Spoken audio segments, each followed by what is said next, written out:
الحمد لله نحمده ونستعينه ونستغفره ونؤمن به ونتوكل عليه ونعوذ بالله من شرور أنفسنا ومن سيئات أعمالنا من يهده الله فلا مضل له ومن يضلل فلا هادي له ونشهد أن لا إله إلا الله ونشهد أن محمدا عبده ورسوله أما بعد فقد قال الله تبارك وتعالى في القرآن المجيد والفرقان الحميد أعوذ بالله من الشيطان الرجيم بسم الله الرحمن الرحيم الذين إن مكناهم في الأرض أقاموا الصلاة وآتوا الزكاة وأمروا بالمعروف ونهوا عن المنكر ولله عاقبة الأمور صدق الله العظيم. اللهم صل على سيدنا محمد وعلى آل سيدنا محمد وبارك وسلم. اللهم صل على سيدنا محمد وعلى آل سيدنا محمد وبارك وسلم. اللهم صل على سيدنا محمد وعلى آل سيدنا محمد وبارك وسلم.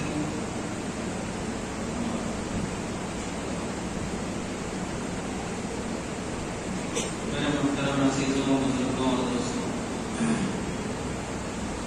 قرآن مجید کی آیت کی روشنی میں آپ حضرات کے سامنے گزشتہ جو زکوٰۃ کا مضمون بیان کیا گیا تھا اسی کی تکمیل اور صدقہ فطر سے متعلق کچھ ضروری باتیں عرض کرنا.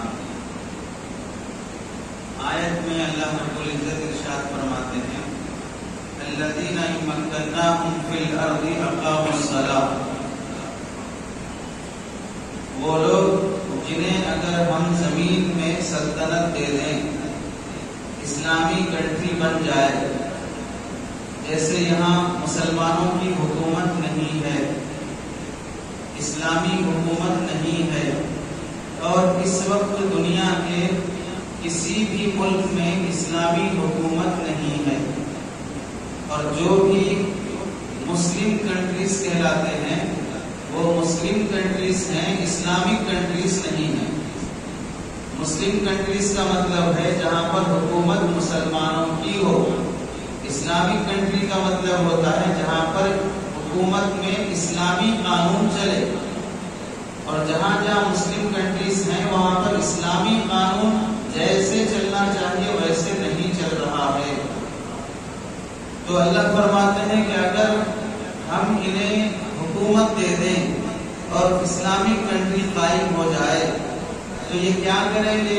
اسلامی کنٹری قائم کرنے کا مقصد کیا ہے؟ اور مسلمانوں کے ہاتھ میں حکومت آ جائے تو سب سے پہلے ان کی ذمہ داری کیا بنتی ہے؟ الذین ان مکناہم فی الارض، کہ اگر انہیں ہم زمین میں سلطنت دے دیں، بادشاہ بنا دیں، پرائم منسٹر بنا دیں، تو ان کے کام کیا ہوں گے؟ اقاموا الصلاۃ، نماز قائم کریں گے، وآتوا الزکاۃ، زکات ادا کریں گے، وامروا بالمعروف، لوگوں میں بھلائی کا کام کریں گے، بھلی بات کی دعوت دیں گے، ونہوا عن المنکر، اور لوگوں کو برائی سے روکیں گے. یہ چار کام اللہ نے بالترتیب بیان فرمائے ہیں کہ اگر کہیں بھی اسلامی کنٹری قائم ہونا ہے تو قائم ہونے کا مقصد دین اور شریعت کو زندہ کرنا ہے. دین اور شریعت کا مقصد اسلامی کنٹری قائم کرنا نہیں ہے. اسلام حکومتیں قائم کرنے کی مقصد سے نہیں آیا. حکومتیں قائم ہونے کا مقصد یہ ہے کہ دین زندہ ہو. دونوں میں زمین آسمان کا فرق ہے. آپ نماز کیوں پڑھ رہے ہیں؟ آپ زکات کیوں دے رہے ہیں؟ آپ بھلی بات کی دعوت کیوں کر رہے ہیں؟ تاکہ ہم اسلامی حکومت قائم کریں. ہرگز یہ مقصد نہیں ہے. آپ اسلامی حکومت کیوں قائم کرنا چاہتے ہیں؟ اس واسطے کرنا چاہتے ہیں کہ نماز قائم ہو، شریعت زندہ ہو، لوگ زکات ادا کریں، لوگ بھلے کام کرنے لگیں، حقوق ادا کرنے لگیں. اسلامی حکومت کا مقصد شریعت کو زندہ کرنا ہے. شریعت کا مقصد حکومت بنانا نہیں ہے. اس غلط فہمی کی وجہ سے لوگوں میں بہت سے اختلافات اور بہت سے الگ الگ نظریات جنم لیتے ہیں. تو اس آیت میں اللہ نے فرمایا کہ اسلامی حکومت قائم کرنے والوں کی ذمہ داری ہے کہ وہ نماز اور زکات کا اہتمام کریں. کہیں اسلامی حکومت ہے وہاں پر نماز زکات نہیں ہے، بھلی بات کا حکم کرنا نہیں ہے، تو وہ اسلامی حکومت ہی نہیں ہے، جہاں مقصد حاصل ہی نہ ہو۔ اب غور کریں، اسلامی حکومت قائم ہونے کے بعد جو مقصد ہے وہ ہے دین زندہ ہونا، شریعت زندہ ہونا، نماز روزہ زندہ ہونا، زکات ادا کیا جانا۔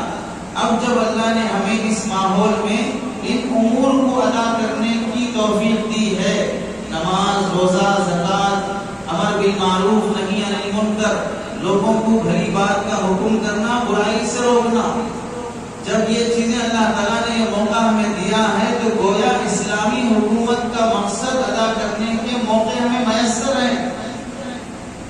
اسلامی کنٹری قائم کرنے کے بعد آپ جو کرنا چاہتے ہیں وہ کرنے کے موقع آپ کو اس وقت میسر ہیں، اور یہ موقع میسر ہونے کے بعد آپ وہ کام تو کرنا نہیں چاہ رہے ہیں جو حکومت قائم ہونے کے بعد مقصد ہے، نماز روزہ زکات نہی عن المنکر، امر بالمعروف، دعوت و تبلیغ، غیروں میں اسلام کا کام، یہ سب چیزیں جو آپ کو کرنے کا موقع ہے وہ تو کرنا نہیں چاہ رہے ہیں، اور صرف یہ کرنا چاہ رہے ہیں کہ ہماری حکومت ہو، ہماری حکومت ہو۔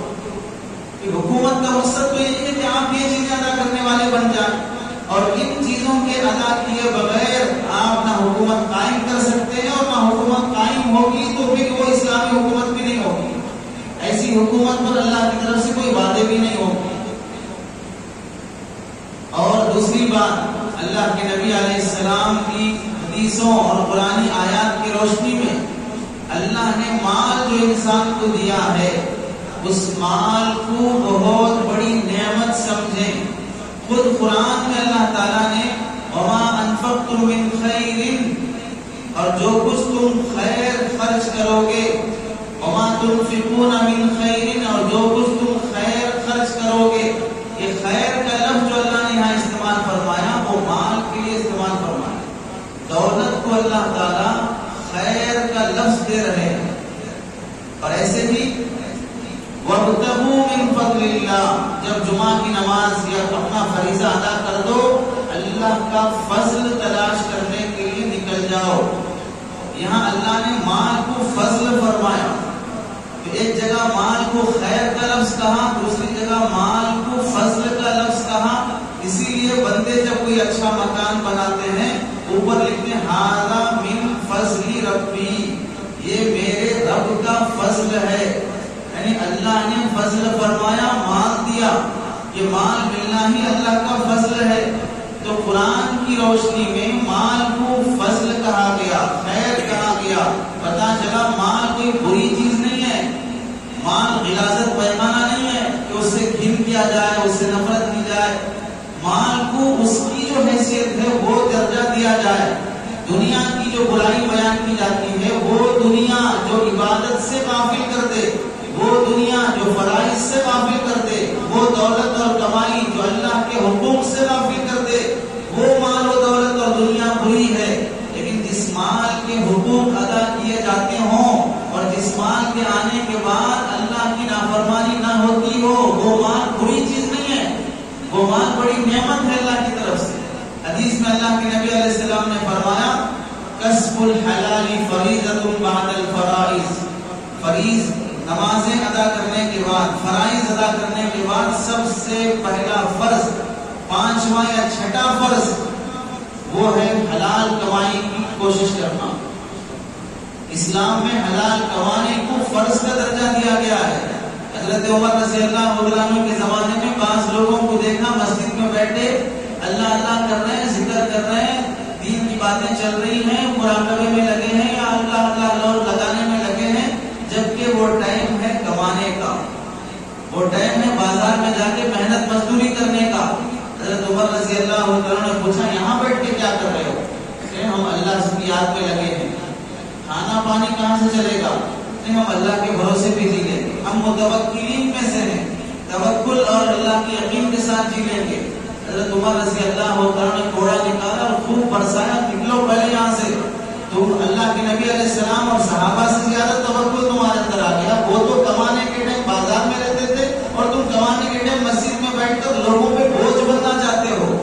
لوگ تمہیں دیکھیں گے بیچارے ذکر میں بیٹھے، دعا میں بیٹھے، فلاں میں بیٹھے، اب ان کا کوئی کہاں سے گزارا چلے گا؟ اپنے مال کی کمائی کمائی میں سے تمہیں حصہ دینا پڑے گا. تم مست بیٹھے رہو گے, لوگوں کے مال سے ہدیے نذرانے تحفے لے کے کھانا چاہتے ہیں. 1300-1400 سال پہلے وہ ذہن حضرت عمر رضی اللہ عنہ کا کہ تم کمائے بغیر عبادت کو بہانہ بنا کر. آج بھی مسلم سماج میں بعض لوگ وہ ہیں جو کہیں مزاروں پہ بیٹھے, کہیں وہاں بیٹھے, کہیں یہاں بیٹھے, بس عبادت میں ہے. فلاں کیا کریں گے, کچھ نہیں کریں گے, مریدین کے نذرانوں پہ چلا جائے گا. یہ یہودیوں کا طریقہ ہے, عیسائیوں کا طریقہ ہے.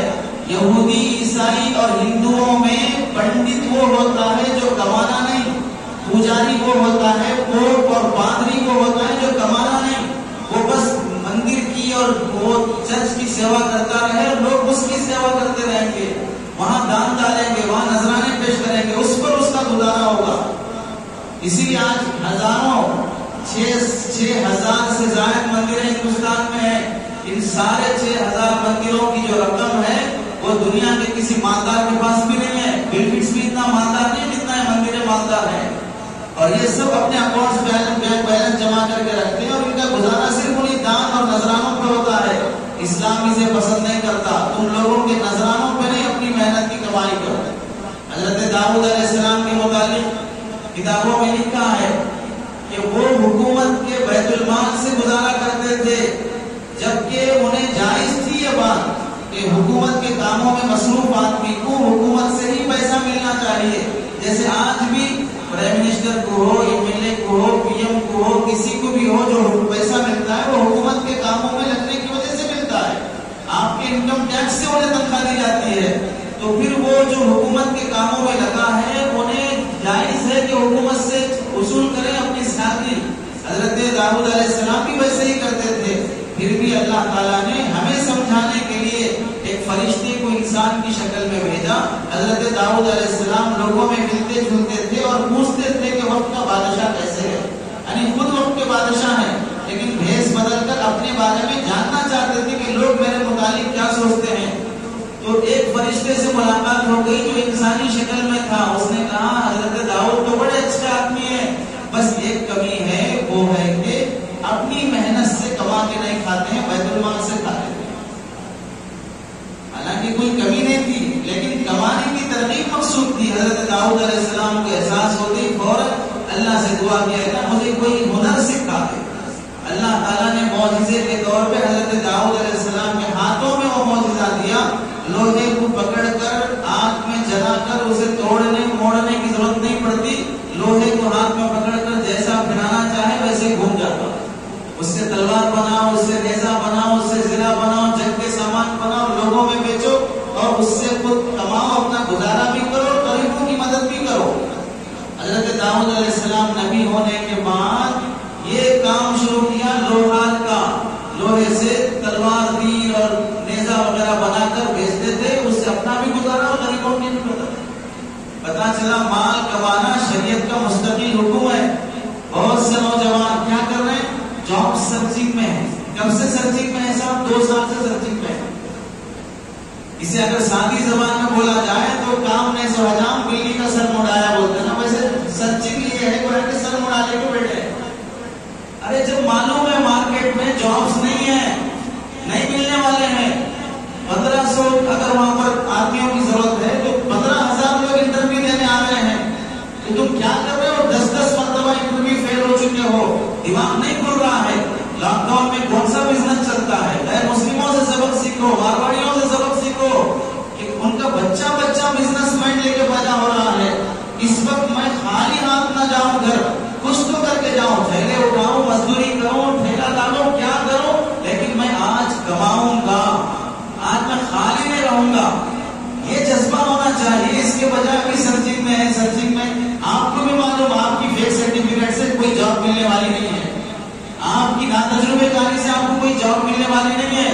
اس کے باوجود بھی سرچنگ میں ہے بول کر ادھر رشتے بھی کر رہے ہیں, شادی بھی ہو رہی ہے, کہ اس میں لکھ رہے ہیں انجینئر ہے, فلاں جاب کر رہا ہے. نہ کوئی انجینئر ہے نہ کوئی جاب کر رہا ہے, لیکن لڑکی کو ٹوپی پہنانا ہے, لڑکی والوں کو ٹوپی ڈالنا ہے. اس واسطے جاب کے چکر میں اپنی زندگیاں برباد کر رہے ہیں. تجارت کرنا سب سے بڑا انکم کا بہترین ذریعہ ہے.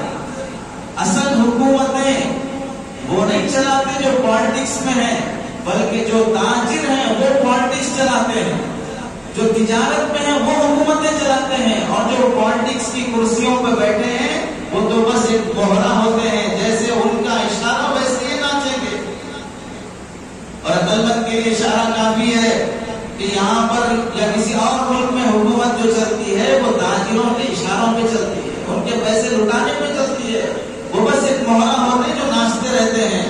آدمی میں تجارت کا ذہن ہو، تجارت کا شوق ہو، کمانے کا شوق ہو، اور فرائض ادا کرتے ہوئے وقت خالی نہ جائے۔ ہمارا ایک دوست ہے، ان کو ایک مرتبہ 20-25 سال پہلے شہر میں کرفیو لگ گیا، کوئی باہر نہیں نکلنا ہے، کمانے کا اتنا عادی کہ آج مجھے کچھ نہ کچھ کما کے جانا ہے۔ سائیکل لے لیا، حالانکہ بڑا تاجر ہے، سائیکل لے لیا، اخبار پیپر رکھ لیا، چونکہ کرفیو کے دن میں اخبار بیچنا تو درست ہے، دودھ اور میڈیکل بیچنا تو درست ہے، دوائیاں، تو اب اخبار سائیکل پر رکھ لے کر مالدار تاجر کمانے کی غرض سے وہ اخبار گھر گھر گھوم کر 3.5 روپے کا اخبار 7 روپے 10 روپے میں بیچ کے کما کے شام ہونے سے پہلے 350-500 روپے گھر لے کے جا رہا ہے کہ مجھے آج خالی نہیں رہنا۔ لاک ڈاؤن میں کتنے وہ غیر مسلم بھائی نئے تجارت لے کر مارکیٹ میں آئے کہ مجھے کچھ نہ 5 مہینے کا کام کرنے والا نکال دیا گیا، سبزی لے کے مارکیٹ میں آ گیا، سبزی بیچ رہا ہے، گھر گھر پہنچ کے بیچ رہا ہے۔ آپ نے لاک ڈاؤن میں نے دیکھا کہ سبزی بھی گھر گھر پہنچ رہی تھی، فروٹس گھر گھر پہنچ رہے تھے، شہروں میں گھر گھر پہنچنے کا معاملہ تو ہوتا ہی نہیں ہے۔ تو آدمی میں کمانے کا شوق ہو۔ اللہ کے نبی علیہ السلام کے زمانے میں اللہ کے نبی علیہ السلام نبوت سے پہلے بھی خوب کمایا ہے، نبوت سے پہلے خوب کمایا ہے، نبوت کے بعد نبوت کی ذمہ داریوں کی وجہ سے کمانے کی ضرورت نہیں پڑی، ورنہ نبوت سے پہلے اللہ کے نبی نے تجارت کو ترجیح دی ہے۔ انبیاء میں حضرت داؤد، حضرت سلیمان، حضرت ایوب، یہ سب وہ انبیاء ہیں جو بڑے بڑے مالدار انبیاء گزرے ہیں۔ صحابہ میں حضرت صدیق اکبر، حضرت عمر، حضرت عبد الرحمن، حضرت عثمان، یہ سب وہ رضی اللہ تعالیٰ مجمعین وہ صحابہ ہیں جنہوں آج کل کے بڑے بڑے مالداروں کی جوتیوں کو نہیں پہنچتے ہیں۔ پتا چلا مالدار بننا یہ نبوت کے خلاف نہیں ہے، مالدار بننا صحابیت کے خلاف نہیں ہے، مالدار بننا ولایت کے خلاف نہیں ہے۔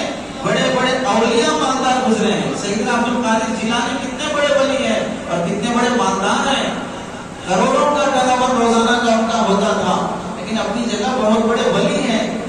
مالداری ولایت کے خلاف نہیں ہے، بس دولت اور مال دل میں نہ ہو، وہ جوتیوں پہ ہو، وہ جہاں رہنا وہاں پر ہو۔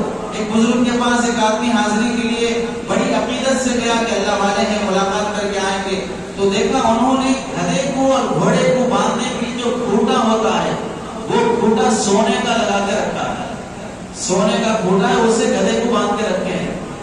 انہیں تعجب سے اس نے پوچھا کہ آپ سونا استعمال کر رہے ہیں، آپ گدھے کو باندھنے کے لیے سونا یہاں پر کاٹ کے رکھے ہیں؟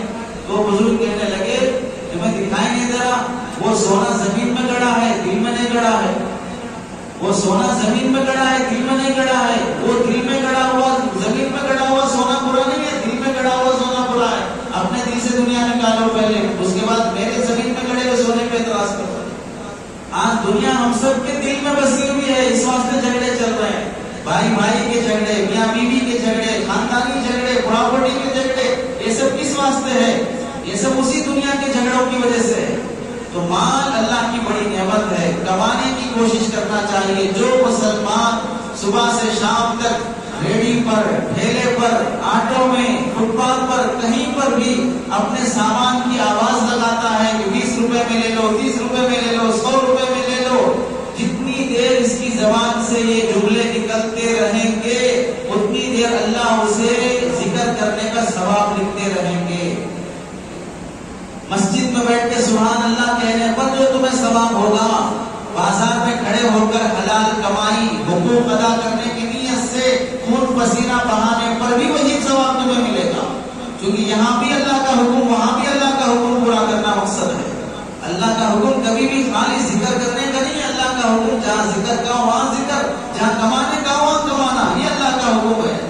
بہت سے نوجوان اپنے سسرال پہ بوجھ بنے بیٹھے ہیں، ماں باپ پہ بوجھ بنے بیٹھے ہیں، بیچاری ماں گھروں میں کام کر کے کما رہی ہے، ماں بڑھاپے میں بھی پنچر ڈال کر وہ دوسرے کام کر کے کما رہے ہیں، اور بیٹے مزے سے باپ کا پیسہ اڑا رہے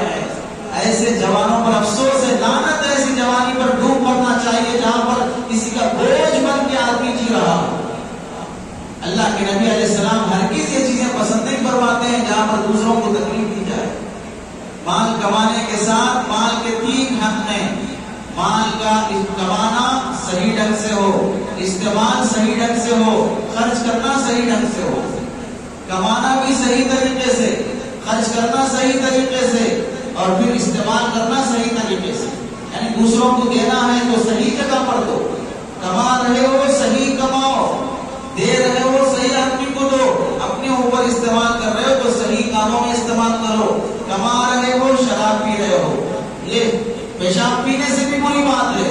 کما رہے ہو لیکن سودی کاروبار سے کما رہے ہو، یہ غلط طریقے سے کمانا ہے اور یہ حرام ناجائز ہے.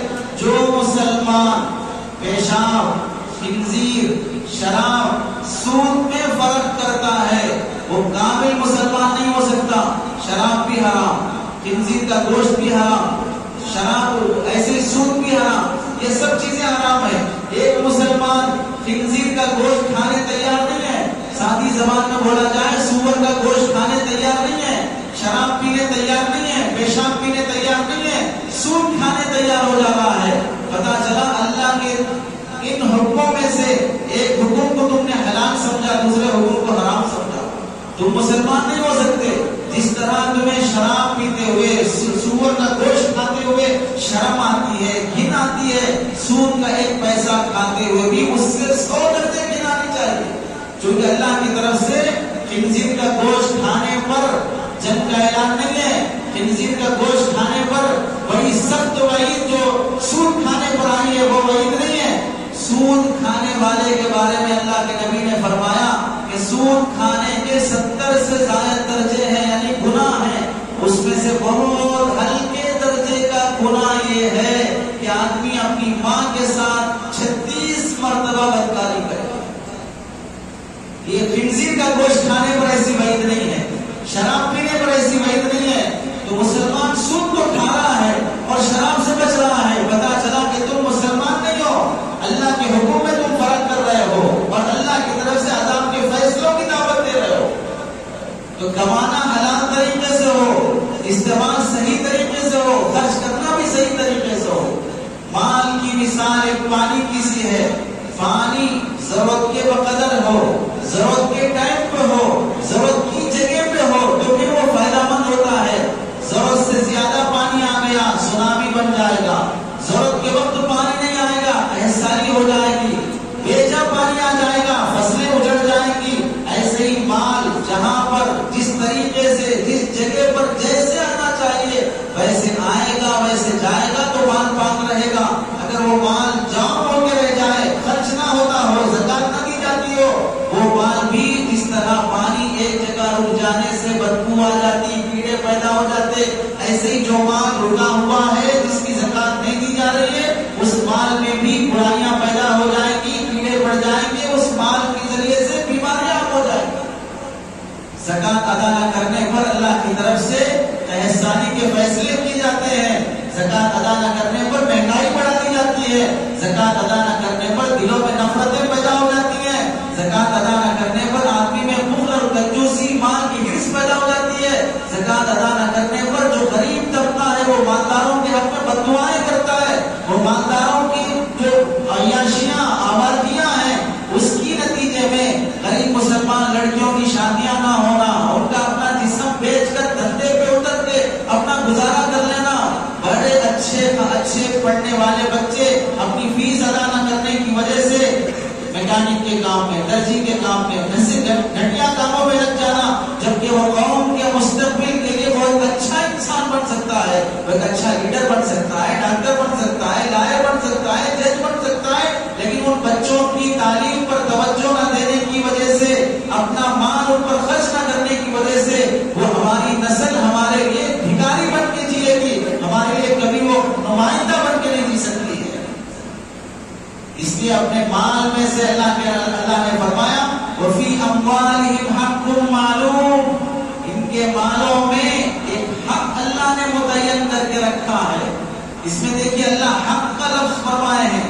اس سے پہلے زکات فرض کرنے کا حکم آ چکا، مال کی زکات دینا ہے. اس کے علاوہ اللہ فرماتے ہیں مال میں زکات کے علاوہ بھی ایک حق اللہ نے رکھا ہے. اسے اللہ فرمایا حق، آپ کا حق، بیوی کا حق، شوہر کا حق، دوسرے پڑوسی کا حق، ایسے ہی مال میں غریبوں کا بھی حق ہے. حق والے کو حق دینا احسان نہیں ہے، حق والے کو حق دینا احسان نہیں ہے. زکات غریبوں کا حق ہے، غریب کو زکات دینا اس کا حق ہے. وہ ہم اس پر احسان نہیں کر رہے. جو مالدار غریب کو زکات دے کر احسان جتاتا ہے، جو مالدار غریب کو زکات دے کر اس کی توہین تحقیر ذلیل کرتا ہے، وہ اپنی زکات کے پورے ثواب کو برباد کر رہا ہے. تمہیں شکر ادا کرنا چاہیے کہ تمہیں حق ادا کرنے کی جگہ مل گئی. تم نماز پڑھنے کے لیے مسجد کو آئے، مسجد بھری ہوئی ہے، دوسرا ساتھی ہٹ کر تمہیں جگہ دے دیا، تم اسے تھینک یو بولتے ہو، شکریہ بولتے ہو، تمہیں جگہ مل گئی نماز ادا کرنے کے لیے. ایسے ہی تمہیں زکات دینا تمہاری ذمہ داری ہے. وہ ذمہ داری ادا کرنے کے لیے کوئی بندہ تمہیں مل گیا کہ بھائی تم زکات لے لیے، میری ذمہ داری ادا ہو جائے گی. تمہیں اس کا شکریہ ادا کرنا چاہیے کہ تمہاری وجہ سے میری زکات ادا ہو. آج غریبوں کے ساتھ کیسا رویہ، لائن لگی ہوئی ہے، قطار، سب باٹی پکڑے کھڑے ہیں، تھیلا پکڑے کھڑے ہیں، یا ایسے ہی راشن کارڈ پکڑے کھڑے ہوئے، آئی ڈی کارڈ پکڑے کھڑے ہوئے ہیں. 1 گھنٹہ 2 گھنٹے ابھی صاحب اٹھے نہیں ہیں، نکلے نہیں ہیں. آگے زکات دیں گے اور راشن تقسیم کریں گے، فلاں ہوگا، تصویر لی جائے گی، فوٹو لی جائے گی. ارے زکات دیتے ہوئے جو لوگ راشن کٹ تقسیم کرتے ہو، فوٹو لیتے ہو، تھوڑی دیر کے لیے سوچو، تھوڑی دیر کے لیے سوچو. تم 12 مہینے کا کٹس تقسیم نہیں کر رہے ہو، تم پوری فیملی کو پالنے کی ذمہ داری نہیں لے رہے ہو. اپنے حساب سے 1500 2000 3000 کی کٹس کیا بنا لیا. اب اس کی تم تصویر لینے لگے. وہاں لینے والوں میں کوئی جوان بچی بھی ہے، کوئی ایسا رشتہ آنے والا، کہیں اس کا رشتہ طے ہو چکا ہے، اس کی تصویر تم لوگے، وہ وائرل ہوگی. اس کے لڑکے والے جہاں انہوں نے رشتہ کیا ہے وہاں اس کی تصویر جائے گی تو وہ دیکھیں گے تو یہ جس سے نکاح ہونے والا ہے، جو میری دلہن اور بیوی بننے والی ہے، وہ لائٹ میں کھڑے ہو کے کٹس لے رہی ہے. کیا رشتہ باقی رہے گا؟ گھر میں جوان بچیاں بیٹھی ہیں، اس کا باپ اس کا بیٹا کہیں بیمار پڑا ہوا ہے، عورتیں لائن میں کھڑے ہو کر اپنا چہرہ دکھا کر فوٹو لیے جا رہے ہیں. تھوڑی دیر کے لیے سوچو، اس لائن میں تمہاری بہن بھی ہو سکتی ہے، اس لائن میں تمہاری بیوی بھی ہو سکتی ہے، اس لائن میں تمہاری ماں بھی ہو سکتی ہے. تم گوارا کرو گے کہ تمہاری بہن بیوی بیٹی لائن میں کھڑے ہو کر لے رہی ہو 1 مہینے کا راشن، اور اس پر اس کی تصویریں لی جا رہی ہو، فیس بک پہ اپلوڈ کیے جا رہے ہو. کیا مقصد ہے اس کا؟ اگر مقصد یہ ہے کہ جو ہمیں تعاون کر رہے ہیں، جو جہاں سے ہمیں فنڈ آ رہا ہے، انہیں ہمیں دکھانا پڑتا ہے، ایسے انداز سے لو کہ ان کے چہرے دکھائے نہ دیں ایسے. اور پھر لیتے کیوں ہو ایسے لوگوں کا جنہیں تمہیں بھروسہ نہیں ہے تم پر؟ ایسے لوگوں کا چندہ لیتے کیوں جنہیں تم پر بھروسہ نہیں کہ ہم جہاں خرچ کریں گے ہم پہ بھروسہ ہو تو 2 سال نہیں، بھروسہ تو نہیں ضرورت ہے. اور بھروسے کے آدمی بنو، بھروسے کے قابل بنو کہ لوگ تم پر اعتماد کر سکیں. اپنا حساب صاف رکھو، اپنا معاملہ صاف رکھو. لوگ تم پہ بھروسہ کر کے لاکھوں کروڑوں روپے دیں گے. بھروسے کے لیے دوسروں کی عزت اچھالنے کی ضرورت نہیں ہے، بھروسوں کے لیے دوسروں کی تصویروں کو اپلوڈ کرنے کی ضرورت نہیں ہے. بھروسے کے اندر بھروسے کے قابل بنو. زکات دے کر دوسروں پر احسان جتانا اپنی آخرت برباد کرنا. زکات اللہ نے پچھلی امتوں پر بھی فرض کیا ہے. جس طرح نماز فرض تھی، جس طرح روزے فرض تھے، اسی طرح زکات بھی اللہ نے پچھلی تمام قوموں پر زکات فرض کیا ہے. قرآن مجید کی کئی آیتوں میں اللہ تعالیٰ نے فرمایا کہ بنی اسرائیل پر، حضرت عیسیٰ علیہ السلام کی قوم پر، حضرت اسماعیل علیہ السلام کی قوم پر، سب پر اللہ تعالیٰ نے زکات فرض کی تھی. عورتوں کو خاص طور سے حکم ہے وَأَقِمْنَا الصَّلَاةَ وَآتِينَا الزَّكَاةَ وَأَطِعْنَا اللَّهَ وَرَسُولَهُ. عورتیں نماز ادا کریں، زکات ادا کریں. زکات ادا کرنے کا عورتوں کو مستقل حکم دیا گیا ہے.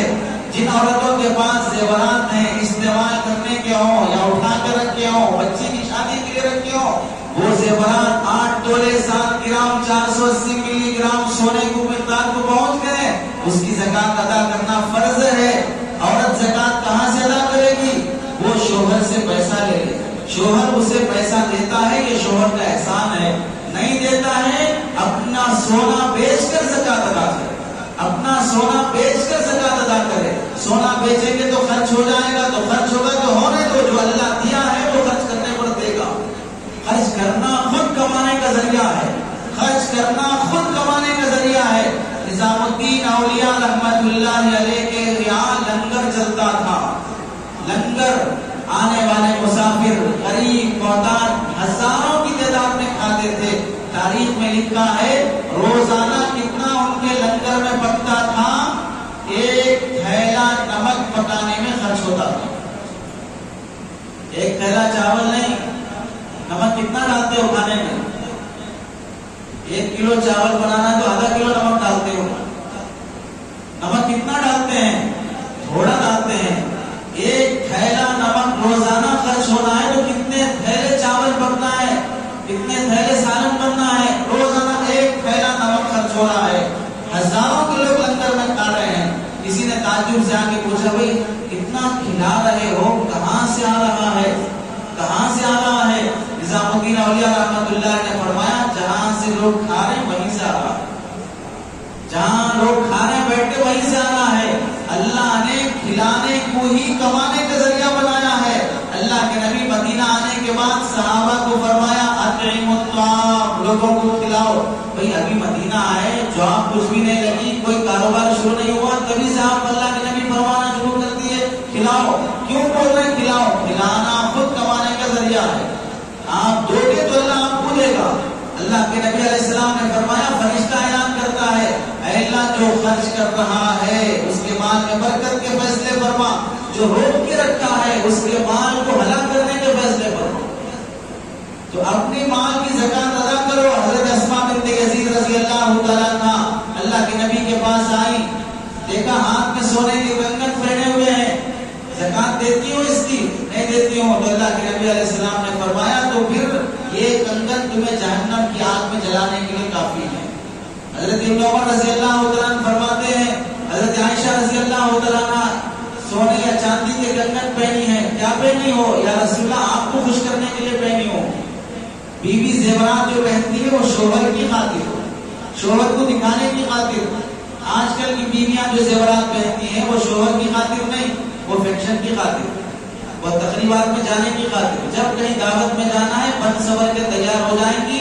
اب شوہر کبھی بولے تھوڑا اچھا بن سور کے پہن کے دیکھو، تو بعض بیویاں زبان سے تو نہیں بولتی لیکن اپنی حالت سے بول دیتی ہیں فلاں دن شادی ہے تب سور جاؤں گی تب دیکھ لو تم بھی، سب کے ساتھ لائن میں کھڑے ہو کے دیکھ لو میرے کو تم. کیونکہ فینشنوں میں پہن کے جانا دوسروں کو دکھانے کی خاطر ہے. حضرت عائشہ فرماتی ہے یا رسول اللہ آپ کو خوش کرنے کی خاطر پہنی ہوں. اللہ کے نبی علیہ السلام نے پوچھا زکات دیتی ہو اس کی؟ یہاں غور کرو، اللہ کے نبی شوہر اپنی بیوی حضرت عائشہ رضی اللہ عنہ سے پوچھ رہے ہیں تم زکات دیتی ہو اس کی؟ آج کل کی بیویوں کو اعتراض ہوتا ہے کہ بھئی ہم کہاں سے زکات دیں، ہمارے شوہر دینا. اللہ کے رسول پوچھ رہے ہیں تم زکات دیتی ہو اس کی؟ تو اللہ کے نبی علیہ السلام سے حضرت عائشہ نے فرمایا رسول اللہ نہیں دے رہی ہوں. تو اللہ کے نبی نے فرمایا جہنم کی آگ میں لے جانے کے لیے کافی ہے. بیویوں کی ذمہ داری اپنی مال کی زکات ادا کرنا، پیسہ نہیں ہے. شوہروں کے ساتھ احسان کرے، ان کی مال کی زکات ادا کرے. اس میں غلطی کیا ہوتی ہے؟ بعض لوگ مسئلہ پوچھنے کے لیے آتے ہیں میرے پاس 10 تولے سونا ہے، 2 لاکھ کا قرضہ ہے، کیسا زکات ادا کرنا؟ یہ مسئلہ پوچھنے کا ڈھنگ ہی غلط ہے. یہ مفتی صاحب کو ٹوپی ڈالنا چاہ رہے ہیں. میرے پاس 10 تولے سونا ہے، 2 لاکھ کا قرضہ ہے. آپ کے پاس 10 تولے سونا کہاں سے آیا؟ کون دیا؟ آپ کے پاس سونا ہے کہاں سے؟ سونا آپ کی بیوی کے پاس ہے، آپ کے پاس نہیں ہے. لیکن بول رہے میرے پاس ہے. یہ غلط فہمی کیوں آئی؟ یہ غلط فہمی اس بھیک کی وجہ سے آئی ہے جو جہیز میں لیے ہیں. کیونکہ جہیز میں مانگ کے لیتے نا اتنے تولے ہونا، اتنے تولے ہونا، وہ ہونا کس کے لیے ہے؟ وہ بیوی کے لیے ہے. لیکن مانگے آپ ہیں، ہونا بیوی کے لیے ہے، مانگے آپ ہیں. تو آپ مانگنے کی وجہ سے دماغ میں بیٹھا ہے کہ وہ میرے ہیں، حالانکہ وہ آپ کے نہیں ہیں. آپ کے ہیں تو آپ پہلے نہ تھا. نکاح میں جب بیٹھے تھے تو اس وقت نیکلیس ڈال لے کے، کپڑے ڈال لے کے، چین پہن لے کے بیٹھنا تھا. آپ تو مانگ لینا، لیکن کیوں نہیں پہنے آپ؟ آپ سے غلطی بھیک مانگنے کی ہوئی ہے، دوسرے کی خاطر آپ بھیک مانگے. تو اب بھی دماغ میں یہ کہ وہ سونا میرا ہے، وہ سونا میرا ہے. آپ کا نہیں ہے، وہ جس لڑکی کو دیا گیا وہ اسی کا ہے. تو اب زکات آپ میں مسئلہ پوچھنا ہے کہ میرے پاس 10 تولے سونا ہے، 2 لاکھ کا قرضہ. نہیں، آپ کے پاس سونا نہیں ہے، آپ کے پاس نہیں، آپ کی بیوی کے پاس ہے. بیوی کی زکات کا مسئلہ الگ، شوہر کی زکات کا مسئلہ الگ. دونوں ایک ساتھ ضبط نہیں کیے جائیں گے. آپ پہ قرضہ ہے، آپ کی زکات نہیں. آپ کی بیوی کے پاس سونا ہے، اس پر زکات کو ادا کریں. تو مالدار بیویاں اپنے مال کی زکات ادا کرنے کی فکر کرنا، اور زکات دینے میں جس کو زکات دی جا رہی ہے اس کی تحقیر نہ ہو، اس کی توہین تذلیل نہ ہو، اس کا ساتھ احسان مندی کا معاملہ نہ کیا جائے کہ اس پر احسان جتایا جا رہا ہو. اور خاص طور سے اپنے رشتہ داروں میں، دینی اداروں کو، مدارس کو زکات دیتے ہوئے ہرگز کسی سفیر کے ساتھ، کسی چندہ کرنے والے کے ساتھ توہین کا معاملہ نہ کرو. انکم ٹیکس آفیسرز آ جائیں پیجامہ گیلا ہو جاتا ہے، اس سے بچنے کے لیے کیا کیا بہانے نہیں کرتے ہیں. پوچھتے ہیں انکم ٹیکس سے بچنے کے لیے لون لے سکتے ہیں کیا؟ انکم ٹیکس آفیسر آ گیا تو جھوٹ بول سکتے ہیں کیا؟ یہ سب مسائل کیوں پوچھ رہے ہو؟ انکم ٹیکس آفیسر کا خوف بیٹھا ہوا ہے، اس کی عظمت بیٹھی ہوئی ہے، وہ آ جاتا ہے، اسے رشوت دے کر، فنا دے کر، کسی طرح وہ کھلا کر اپنا پیسہ بچانا چاہتے ہو. 100 روپے میں سے 19 روپے کھانے والا، 100 روپے میں سے 30 روپے کھانے والا، 100 روپے میں سے 10 روپے کھانے والا، اور کب آگے ٹپک جاتا نہیں معلوم. اس کے ساتھ تو اکرام، احترام، ادب، یہ سب. اور یہاں سال میں ایک بار اللہ کے حکم پر 100 روپے میں سے 2.5 روپے لینے والا، وہ بھی آپ کی آخرت کی خاطر، دینے پر ثواب ملے گا، جنت بنے گی، اللہ راضی ہوں گے. ایک دروازہ جنت کا خاص اللہ نے ان لوگوں کے لیے بنا کے رکھا ہے جو زکات ادا کرتے ہیں، اور وہ قیامت کے دن VIPs میں شمار ہوں گے، جو صرف زکات ادا کرنے والوں کو اس دروازے سے جنت میں جانے کی اجازت رہے گی. وہ تمہاری زکات لینے کے لیے آیا ہے تو اس کے ساتھ حقارت کا معاملہ، توہین کا معاملہ، یہ مدرسے والے آ جاتے ہیں، یہ چندے والے آ جاتے ہیں، فلاں والے آ جاتے ہیں. دنیا میں حفاظ، علماء، قاضی اور دین کی خدمت گزار کون سے میڈیکل شاپ سے پیدا ہو رہے ہیں، کون سے اسکول سے پیدا ہو رہے ہیں، کون سی یونیورسٹی سے پیدا ہو رہے ہیں، کون سے مارکیٹ اور کون سے کھیت میں لوگ پیدا ہو رہے ہیں. دنیا میں دین قائم کرنے، دین کی حفاظت کرنے، ایک ایک قرآن کی زبر زیر کو، حدیث کے ایک جملے کو، ایک ایک مسئلے کی حفاظت کرنے والے علماء مدارس سے پیدا ہوتے ہیں. یہ مدارس موجود ہیں، محفوظ ہیں، تو مسلمان محفوظ ہیں، اسلام محفوظ ہے. اس واسطے ان کے ساتھ توہین کا معاملہ نہ ہو، احترام کا معاملہ ہو. ایک بزرگ گزرے ہیں مولانا بدر عالم میرٹھی رحمت اللہ علیہ، جن کی کتاب ہے ترجمان القرآن، ترجمان الحدیث ان کی کتاب ہے. ان کی کتاب، یہ کتاب کے مصنف مدینہ منورہ میں انتقال ہوا، جنت البقیع میں دفن کیا گیا، قبرستان میں دفن کیا گیا. 6-8 مہینے گزرنے کے بعد اسی قبر میں دوسری میت کو دفنانے کے لیے جب کھودا گیا، میت صحیح سلامت ہے، کفن بھی میلا نہیں ہوا، بند کر دیا گیا. 1-2 سال کے بعد کھودا گیا، پھر دوسری میت کے لیے 2 سال کے بعد دیکھا، پھر بھی کفن میلا نہیں ہوا، میت صحیح سالم ہے. 3-4 مرتبہ سعودی حکومت نے دیکھ لیا، پھر تعجب سے قبر والے کا پتہ معلوم کیا کہ آج تک اس کا کفن بھی میلا نہیں ہوا، کون بزرگ ہے. بعد میں تحقیق کرنے کے پتہ چلا مولانا بدر عالم میرٹھی رحمت اللہ علیہ ہیں. ان کے بچوں سے جا کے پوچھا کہ تمہارے باپ کا خاص عمل کیا ہے. ان کے بیٹے مولانا آفتاب صاحب کو فرماتے ہیں ہمارے باپ کا خاص عمل ہم نے یہ دیکھا کہ وہ عمر رسیدہ بچہ 60 سال کے عمر والے عالم ہیں، حافظ ہیں، اس کے باوجود جب بھی کسی حافظ قرآن کو دیکھتے تو ادب سے کھڑے ہو جاتے. جدھر حافظ قرآن بیٹھا ادھر پیر نہیں کرتے اور کہتے کہ اس کے سینے میں اللہ کا کلام ہے، اس کے سینے میں اللہ کا قرآن ہے. اس طرح حافظ قرآن کا ادب کرنا ان کی اعلیٰ امتیازی شان تھی. اللہ نے اس کی برکت سے قبر میں ان کے جسم کو محفوظ رکھا. اس لیے علماء کی قدر، حفاظ کی قدر، دینی اداروں کی قدر ہو. اور بعض لوگ زکات ادا کرنے میں رمضان کے مہینے کو خاص کر لیتے ہیں، بہت بڑی غلطی ہوتی ہے. کیوں؟ رمضان میں ثواب زیادہ ملے گا، ایک کا 70 مل جائے گا، ایک کا 70 مل جائے گا. پہلے تو یہ حدیثی محدثین کے نزدیک پہلے کلام ہے، ایک کا 70 بننا صحیح حدیث سے ثابت ہے یا نہیں ہے؟ لیکن زیادہ ثواب تو ثابت ہے. تو زیادہ ثواب کی امید میں کوئی مجبور، کوئی پریشان، کوئی مقروض، کوئی شادی کے لیے، کوئی بیماری کے لیے، کوئی قرضوں میں ڈوبا آ کے مانگ رہا ہے تو دینے تیار نہیں. رمضان میں دے، رمضان میں دے، رمضان میں دے دیے. بعد میں کوئی محتاج ضرورت مند آ کے مانگ رہا نہیں، وہ تو ہو گیا، دے دیا، ہم زکات ادا کر دی. نہ پہلے دیتے نہ بعد میں دیتے، سامنے والے کی ضرورت کا احساس ہی نہیں ہے، اپنے ثواب کی پڑی ہوئی ہے. دنیا میں اتنے مطلب پرست اور اتنے غرض پرست بن گئے ہیں، لوگ جنازہ بھی پڑھتے ہیں تو اپنے ثواب کی خاطر، جنازہ بھی پڑھتے ہیں تو اپنے ثواب کی خاطر. جہاں جنازے میں اپنی جان کا خطرہ ہو وہاں ثواب بھی گیا. آج جو کچھ لاشیں کرونا وائرس سے آ رہی ہیں دیکھو کوئی جنازہ پڑھنے آنے تیار نہیں ہے، جنازہ اٹھانے کے لیے لوگ نہیں ملے تو بیٹیاں جنازہ اٹھا کے لے جا رہی ہیں، بیٹیاں جنازہ اٹھا کے لے جا رہی ہیں، رشتے دار قریب آنے تیار نہیں ہے۔ اب ثواب نہیں دکھ رہا ہے، اب جنازے کا ثواب نہیں ملے گا۔ اب پورے احتیاط کے ساتھ جنازے سے دور ہٹ کر جنازے کی نماز نہیں پڑھی جا سکتی ہے، جنازہ وہاں رکھا جائے، 10 فٹ دور رکھا جائے، تمہیں تو 1 فٹ 2 فٹ کی ڈسٹینس مینٹین کرنے کو کہا جا رہا ہے، جنازے کو 10 فٹ دور رکھو، اسے تم پوری احتیاط کے ساتھ جنازے کی نماز پڑھو، نہیں تیار ہے۔ اب پھر ڈاکٹروں کو برا بھلا کہنا، ڈاکٹروں کو گالیاں دینا، تم 10 فٹ کے جنازے سے قریب ہونے تیار نہیں ہو، ڈاکٹر تو اس کے سراہنے، اس کے ہاتھ اور اس کے منہ کے قریب ہو کے اس کا علاج کر رہا ہے۔ کتنے احسان مند ہے وہ ڈاکٹر جو اپنی زندگیاں لگا کر مریضوں کو بچانے میں لگے۔ چور ڈاکو ڈکیتی تو ہر شعبے میں رہتے ہیں، لٹیرے تو ہر شعبے میں رہتے ہیں، کون سے کاروبار میں لوٹنے والے نہیں ہیں۔ آدمی مثبت اور پازیٹیو تھنکنگ سوچ رکھنا چاہیے۔ ہمارے مرنے والوں کے ساتھ کن کا احسان، کس کا سلوک سب سے زیادہ ہے؟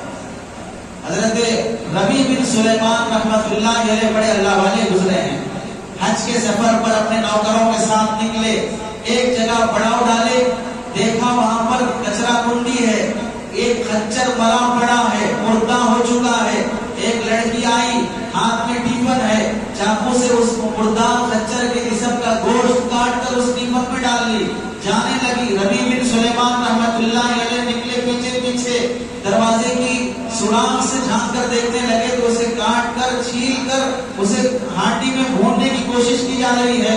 یہ دروازے کو دھکا دے کر کھولے اور کہنے لگے رکو رکو، اسے نہ بناؤ، اسے نہ کھاؤ، یہ مردار ہے، یہ شریعت میں حرام ہے، نہیں کھانا چاہیے۔ تو ان لوگوں نے کہا کہ ہم 3 سال سے فاقے میں ہیں اور پانی اور پتوں پہ گزارا ہو رہا ہے، آج ایسی نوبت آ گئی کہ 4 دن سے کچھ کھانے کو نہیں ملا ہے، صرف پانی اور نمک پہ گزارا ہو رہا ہے، کوئی پڑوسی کوئی مسلمان ہمارا خیال نہیں کرتا۔ اور عجیب بات یہ ہے کہ ہم سید گھرانے سے ہیں، اللہ کے نبی علیہ السلام کے خاندان سے ہیں۔ تو جب انہوں نے سنا اتنا فاقہ اور کوئی پریشان حال مدد کرنے تیار نہیں، گھر میں 4 بیٹیاں ہیں، کوئی کمانے والا نہیں ہے۔ ربیع بن سلیمان رحمۃ اللہ علیہ جن کے پاس 600 درہم چاندی کے سکے حج کو جانے کے لیے جمع کر کے رکھے تھے، اپنے آدمی سے کہا کہ ہمیں گھر واپس ہونے کے لیے کتنے پیسوں کی ضرورت پڑے گی؟ اتنے پیسے 20 درہم رہیں گے تو ہم واپس جا سکتے ہیں۔ باقی 600 درہم میں سے 100 درہم کا آٹا خریدا اور بقیہ پیسے اس آٹے کے تھیلے میں رکھ کر انہیں ہدیہ کر دیا، حج کا سفر کینسل کر کے واپس گھر لوٹ گئے۔ وہ بزرگ ہیں، اللہ والے ہیں، انہیں معلوم نہیں کہ حج کا ثواب کتنا ہے اور اس غریب کی مدد کرنے کا ثواب کتنا ہے۔ انہیں ثواب کی فکر نہیں پڑی تھی، سامنے والے کی ضرورت کی فکر پڑی تھی۔ اللہ نے ضرورت پر خرچ کرنے کا کیا اجر دیا، واپس آ گئے۔ حج کو نہ جانے کا افسوس نہیں، حج کو نہ جانے کا افسوس کچھ نہیں ہے، میں خرچ کر دیا ہوں، آرام سے اپنے گھر میں حج ختم ہوا۔ اب جو حاجی واپس آ رہے ہیں، ایک مل کے کہہ رہا ہے کہ آپ کا خیمہ میرے خیمے کے بازو بازو تھا، آپ کو کوئی دوسرا کہہ رہا ہے کہ طواف میں ہم دونوں ساتھ تھے، کوئی کہہ رہا ہے کہ مینا میں ہم دونوں ساتھ تھے، کوئی کہہ رہا ہے کہ صفا مروہ پہ آپ میرے کو پانی زمزم کا پانی پلائے تھے۔ ایک آدمی آ کر ایک تھیلی دیا جس پر سل لگی ہوئی تھی، مہر بندھا ہوا تھا، وہ کہنے لگا آپ مینا طواف کرتے کرتے ذرا جلدی میں تھے تو میرے کو یہ تھیلی دیا اور بولے کہ امانت میں پکڑو، بعد میں لیتا ہوں، اس کے بعد دکھے نہیں آپ۔ اب یہ پریشان نہیں بنا، حج کو گیا نہ طواف نہ مینا نہ مزدلفہ، لوگ کیا کہہ رہے ہیں، رات ہو گئی سو گئے۔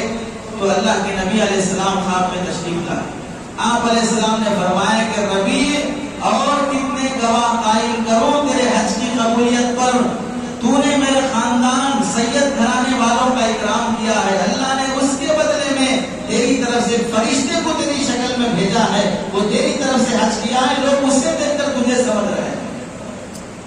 اور جب وہ تھیلی کھول کے دیکھا تو 600 درہم جو چاندی کے سکے صدقہ دیا تھا، تھیلی میں 600 درہم سونے کے سکے تھے، سونے کے سکے تھے، اور اس میں پرچی پڑی ہوئی تھی، کاغذ پہ لکھا ہوا تھا جو ہمارے ساتھ سودا کرتا ہے وہ نفع میں رہتا ہے، جو ہمارے ساتھ سودا کرتا ہے وہ نفع میں رہتا ہے۔ اس واسطے رمضان کے موقع پر سید گھرانے والوں کا اکرام کرو، لوگ ویسے بھی ان کو صدقہ خیرات زکات نہیں دیتے ہیں، ان کی بیٹیوں سے شادی کرنے تیار نہیں ہوتے ہیں کہ سید گھرانے والوں کی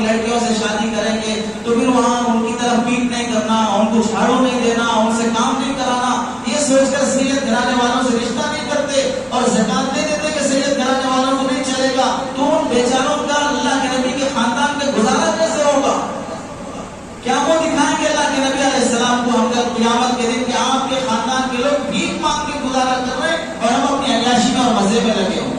اس واسطے ثواب سے زیادہ آدمی سامنے والے کی محتاجگی کو دیکھے اور خرچ کرے. اور پھر اسی طرح شادی کے لیے جو لوگ مانگنے کے لیے آتے ہیں چندہ، ان کو زکات کی رقم دیتے ہیں. 2 غریب لڑکیوں کی شادی میں مدد کرو لیکن تحقیق کر کے. بعض غریب لڑکیوں کی شادیوں میں نکاح کا کھانا بھی ہو رہا ہے، فنکشن ہال بک ہو رہا ہے. بعض غریب لڑکیوں کی شادیوں میں دولہے کو گاڑی دی جا رہی ہے. بعض غریب لڑکیوں کی شادیوں میں 5 تولے 4 تولے سونا بھی دیا جا رہا ہے. یہ کون سی غریب لڑکی کی شادی ہو رہی ہے جس میں سارے تقاضے پورے ہو رہے ہیں؟ تحقیق کر کے تو زکات بھی صحیح ہو، لڑکیوں کی شادی بھی صحیح جگہ پر ادا ہو جائے.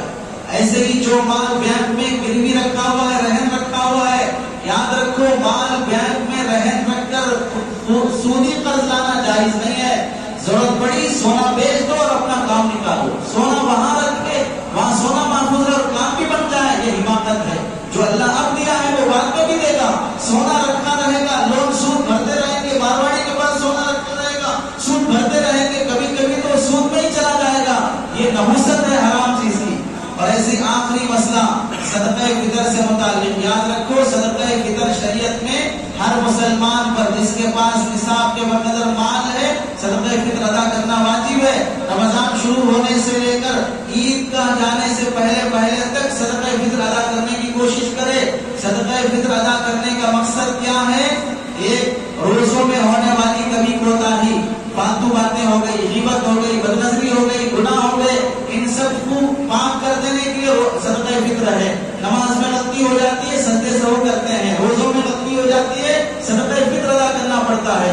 صدقہ فطر کا مقصد روزوں کو پاک کرنا. صدقہ فطر کا مقصد عید کے دن غریب آدمی کے گھر میں کھانے پینے کا سامان پہنچ جانا تاکہ وہ بھی خوشی سے عید کی نماز ادا کر سکے. اسے ٹینشن فری کر دو. دوسرا مقصد. تیسرا مقصد ہے صدقہ فطر کا سکرات کی تکلیف سے بچنا، موت کی تکلیف سے بچنا. چوتھا مقصد ہے قبر کے عذاب سے بچنا. یہ 4 حکمتیں ہیں صدقہ فطر واجب کرنے میں. اب صدقہ فطر لوگ کیسے ادا کرتے ہیں؟ ہر سال کا صدقہ فطر 2.25 کلو گیہوں کتنا ہوتا ہے مارکیٹ میں؟ 60-70 روپے، 80 روپے، 90 روپے. اس کے حساب سے ادا کر دو. کارڈوں میں چھاپ دیتے ہیں، اخباروں میں دے دیتے ہیں، اعلان کر دیتے ہیں. بھائی صدقہ فطر کی حکمتوں کو سامنے رکھ کر پوری بات سنو. صدقہ فطر کا مقصد 30 روزوں میں ہونے والی کمی کوتاہیوں کو دور کرنا.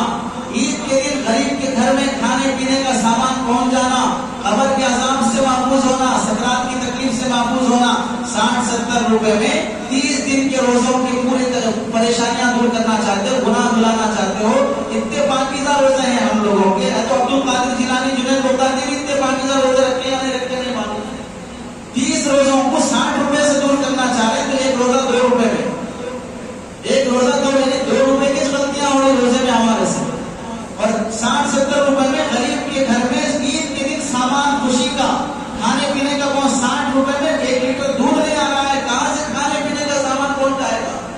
سکرات کی تکلیف سے بچنا، موت قبر کے عذاب سے بچنا. اس کو سامنے رکھ کر گیہوں کا حساب کم کر دو، کھجور کے حساب سے نکالو، جو کے حساب سے نکالو، کشمش کے حساب سے نکالو.